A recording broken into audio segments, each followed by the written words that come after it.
क्षमा गहो भाई, धर सतगुरु चरनी ध्यान रे।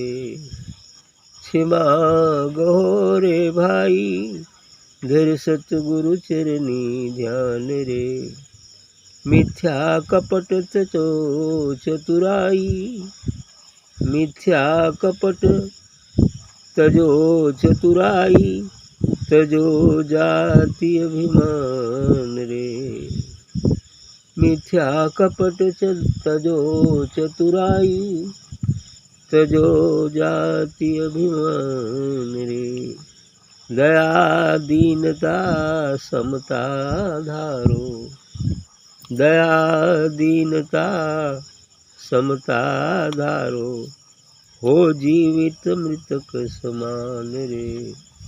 हो जीवित मृतक समान रे। सुरति निरति मन पवन एक करी, सुरति निरति मन पवन एक करी, सुनो शबद धुन तान री। सुनो शबद धुन तान री। कहे कबीर पहुँचो सतलोका, कहे कबीर पहुँचो सतलोका, जह रहे पुरुष अमान री। जह रहे पुरुष अनाम री। बिल्कुल ठीक कहा इन्होंने। क्षमा बड़न को चाहिए, छोटन को उत्पात। शील, संतोष, दया, क्षमा, ये सब गुण हैं, सात्विक गुण हैं। 16 कलाओं में ये सब बात।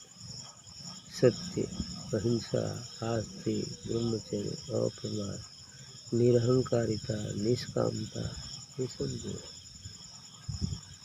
ये चीज़ आना चाहिए।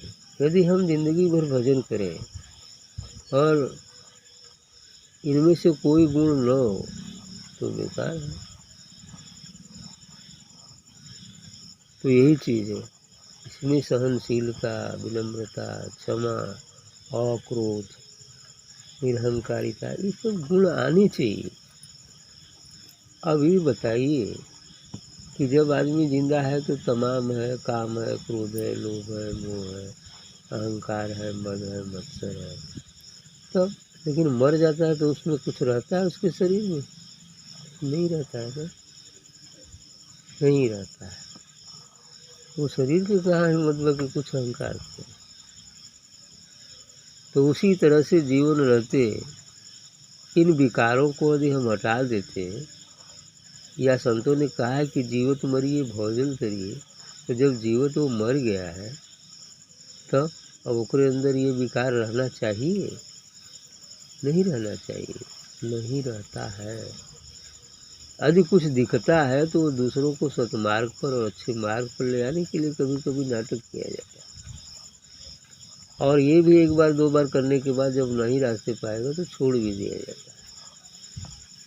ये बात साफ। तो क्षमा गहो हो भाई, धर सतगुरु चरणी ध्यान दे। कह क्षमा गहो, क्षमा भाव बरतो, धरी सतगुरु चरणी ध्यान दे, सतगुरु के चरणों में ध्यान रखो।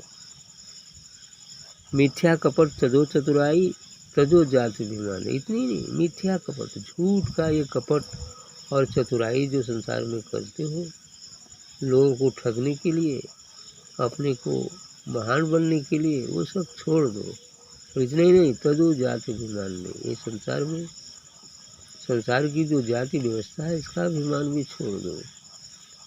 क्योंकि जाति संसार में केवल दो ही है, पुरुष और स्त्री, और कोई जाति है ही नहीं। बाकी बड़ व्यवस्था जो बनाई गई है उसका भी अभिमान छोड़ दो। दया दीनता समता दारो, तब क्या करो? दया भाव बरतो, दीन बने, दीनता। इसमें नानक ने कहा था ना, नानक नन्ही हुई रहो जैसी नन्ही दूब, और घास सब जल उठे और दूध फूक का फूक। ऐसा नन्हा बन जाओ जैसे नन्ही दूब हो, ऐसी दीन हो जाओ जैसे नन्ही दूब हो। और लेकिन गर्मी ऋतु आने पर सभी घासें जो आज काफ़ी ऊंचाई तक बढ़ जाती है, मोथा है और क्या क्या है, साई है, क्या बढ़ जाती है, लेकिन गर्मी आने में किसी का पता चलता है? गर्मी आने पर नहीं पता चलता। यदि कहीं खेत में जाओगे तो वही दूध ही मिलेगा उसे। तो इसलिए वो कहा कि जो नन्हा होकर चलता है वो सबसे बड़ा होता है, और जो बड़ा होकर चलता है वो तो सबसे छोटा होता है ना? नानक नन्ही होई न जैसे नन्ही को। इसलिए दया, दीनता, समता दारो, समभाव रखो। सभी लोग कहते हैं तीनों गुणों में सामंजस्य रखो, समभाव रखो, हानि लाभ जीवन मरण जो सब जैसे ये सब में समता करो, दुख सुख ये सब में समभाव रखो। यदि दुख आया तो भी वही बात, सुख आया तो भी वही बात। दुख हो में ज़्यादा दुखी मत हो, सुख आने पर ज़्यादा सुखी मत हो, क्योंकि ये तो कर्मानुसार गति होती है जीव की। अच्छे कर्म के उदय होने से सुख प्राप्त होता है, बुरे कर्म के उदय होने से दुख प्राप्त होता है। तो उसको भोग लेने में इतनी भलाई है, क्योंकि प्रारब्ध में जो आया है उसको भोग लेने के प्रारब्ध मिल जाएगा, है कि नहीं? और इन कष्टों को मिटाना ही, प्रारब्ध बिना भोगे समाप्त होती ही नहीं। बाकी जो बचे हैं संचित उसको तो मिटाना ही पड़ेगा, और वर्तमान में जो नए कमिट कर रहे हैं इन्हें भी मिटाना पड़ेगा। तो यही चीज़ है। इसलिए इन्होंने कहा कि हो जीवित मृतक समान।